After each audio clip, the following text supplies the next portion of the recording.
Hello my YouTube family, कैसे आप लोग सब। हैप्पी नवरात्रि। आज वैसे नवरात्रि का 8वां दिन, वैसे अष्टमी माना जाता है। महागौरी की पूजा होती है इस दिन और कंचिकाएँ को खिलाया जाता है, उनकी पूजा की जाती है, लड़कियों की, कुंवारी लड़कियों की। और ढेर सारी धन वैभव की प्राप्ति होती है। और महागौरी माता जी को इसलिए कहा गया था कि उन्होंने शंकर भगवान को पाने के लिए जब घोर तप किया था तो उनकी जो स्किन है, चमड़ी है, वो पूरी जर्जरित, पूरी ख़राब हो गई थी, मीन्स पूरी काली हो गई थी। तो शंकर भगवान ने फिर उन्हें गंगा जल से और उन पर गंगा जल छिड़का और गंगा जल से उनको नहाने को बोला। तो उन्होंने गंगा जल से स्नान किया तो एकदम उनकी जो स्किन है वो एकदम खिल गई, एकदम गौरवर्णी हो गई, गौरी हो गई। तो इस वजह से उनको गौरी माता कहा जाता है। और ये माता ने भी, सब माताओं ने दानवों का संहार किया, ये माता ने भी सारे दानवों का संहार किया है। तो ये भी दुर्गा का ही रूप है। नौ रूप दुर्गा का ही है। और हर माँ, हर बेटी में एक दुर्गा छुपी हुई है और हर बेटी में एक माँ छुपी हुई है। तो बस मेरा तो यही कहना था। एक्चुअली अष्टमी आज हमारे यहाँ गुजरात में तो हम लोगों ने अष्टमी नहीं मनाई है, क्योंकि हमारे पंडित जी ने, हमारे यहाँ में जो मंदिर है माता जी के, वहाँ पर भी सब लिखा हुआ है और हमारे यहाँ के कैलेंडर्स में लिखा हुआ है कि भाई आज अष्टमी नहीं थी। तो इसलिए मैं सुबह से मेरे जो 9 दिन के जो वीडियो थे आप लोगों ने देखे होंगे, मैं 60 सेकंड की जो वीडियो बना रही थी, हर माता के रूप का वर्णन कर रही थी, वो भी मैं आज नहीं बना पाई। तो इसलिए मैं अभी बना रही हूँ। एक्चुअली हम लोग अष्टमी का पूजन कल करेंगे और हमारे महाराज जी ने, पंडित जी ने बोला है कि 9वीं और 10वीं एक ही दिन है, यानी सैटरडे को। यानी जो लोग भी फास्ट रख रहे हैं उनको 9वीं का भी फास्ट रखना है। 9वीं को दशहरा नहीं है, अरे सॉरी, मीन्स दशहरा है। तो 9वीं और दशहरा साथ में है, तो सैटरडे के दिन भी आपको फास्ट रखना है, तो आपके 9 दिन पूरे हो जाएंगे। तो इसलिए कल मैं अष्टमी की पूजा करूँगी, है ना। आप लोग कैसे करते हैं अष्टमी की पूजा? हम तो वो देसी चने बनाते हैं, पूरी बनाते हैं, हलवा बनाते हैं और फिर जो भी हो बनाते हैं। और यहाँ पर कंचिकाएँ भी खिलाते हैं। पर यहाँ पर छोटी छोटी बच्चियाँ मिलना बहुत मुसीबत है। तो मैं फिर क्या करती हूँ कि ज़्यादातर मैं तो वैसे भी रोज़ जो भी खाना बनाती हूँ, मेरे वहाँ तो सालों से नियम है कि मैं गाय के लिए खाना निकालती हूँ। तो मेरी पहली जो थाली है वो, सॉरी माफ़ कर देना, जो कंडीशन में रहती हूँ उसी कंडीशन में वीडियो बना देती हूँ, बस टाइम मिलना चाहिए। तो मेरी तो ऐसे भी रोज़ पहली थाली गौ माता के लिए निकलती है।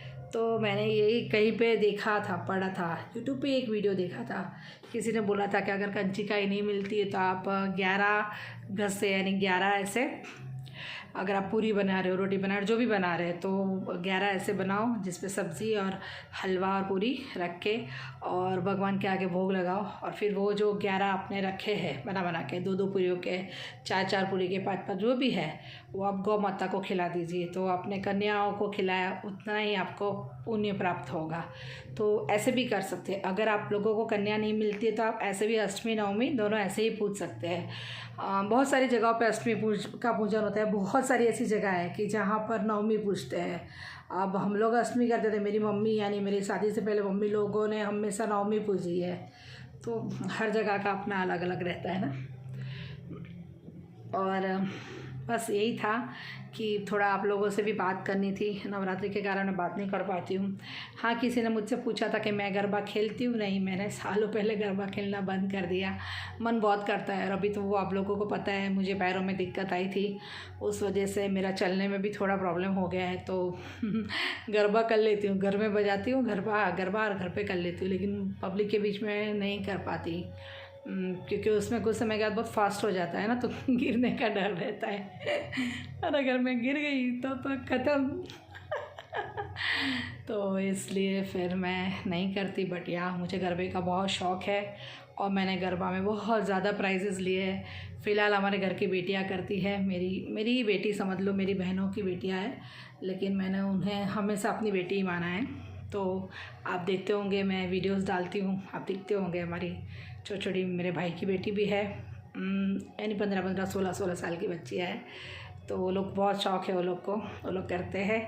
और आप लोग भी कभी मौका मिले तो एक बार बड़ौदा ज़रूर आइए। यहाँ पर जो बड़ी बड़ी जगह, एक तो महाराजा गायकवाड़ का रहता है लक्ष्मी विलास पैलेस, वहाँ के गरबे बहुत अच्छे होते हैं। और एक है यूनाइटेड वे में ऑलमोस्ट रोज़ का 60,000 से ऊपर लोग गरबे घूमते हैं। यहाँ 60,000 से ऊपर। लक्ष्मी विलास पैलेस में भी सेम है, ऑलमोस्ट 40-50,000 के आसपास हो जाते होंगे। तो कभी जब भी मौका मिलता है अगर आप लोगों को, तो नवरात्रि तो बड़ौदा जैसी कहीं पर भी नहीं होती है। या अहमदाबाद, सूरत सब जगह होती है, पूरे गुजरात में अच्छी होती है, लेकिन बड़ौदा में नंबर 1।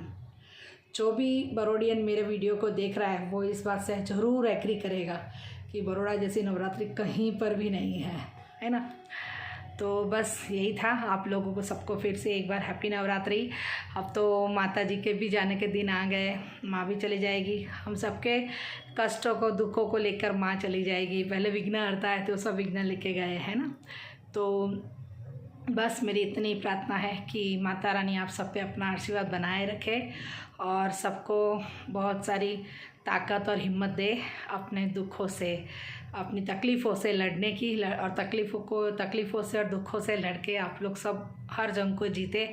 मैं और मेरा परिवार भी हर जंग को जीते, और बस ऐसे ही माँ की भक्ति हर साल करते रहे। और बस माँ की भक्ति में ही 9 दिन, पता नहीं कहाँ ये 9 दिन कहाँ जाते हैं, कुछ समझ नहीं आता है। देखो फास्ट रखते हैं ना, वैसे एक दिन का फास्ट भी लोगों को भारी हो जाता है, 9 दिन के रख लो फिर भी कुछ पता नहीं चलता है। यानी ये क्या है, लोग बोलते हैं भगवान नहीं है, मैं तो बोलती हूँ भगवान हर जगह है, हम सबके अंदर है ही। क्योंकि 9 दिन का फास्ट रखना, आज देखो सब भूखे रहते हैं, जिनको 4-4 बार खाने की आदत होती है ना, वो लोग भी 9 दिन का फास्ट रख के कुछ नहीं खाते हैं। तो ये क्या है, माता रानी शक्ति देती है ना, तो और क्या, तो है ना भगवान। तो ठीक है, तो चलिए आप लोग सब भी, आज सबने अष्टमी मनाई होगी, कल आप लोग सब नवमी की पूजा करेंगे, हम कल अष्टमी की पूजा करेंगे, और परसों नवमी और 10वीं साथ में है, तब फिर दशहरा भी मनाएंगे, है ना। चलिए आपको सबको एडवांस में मेरी और मेरे परिवार की ओर से हैप्पी दशहरा, हैप्पी दशहरा। जय श्री राम, जय श्री राम। क्या होता है दशहरा सबको पता है, बुराई पे अच्छाई की जीत, है ना।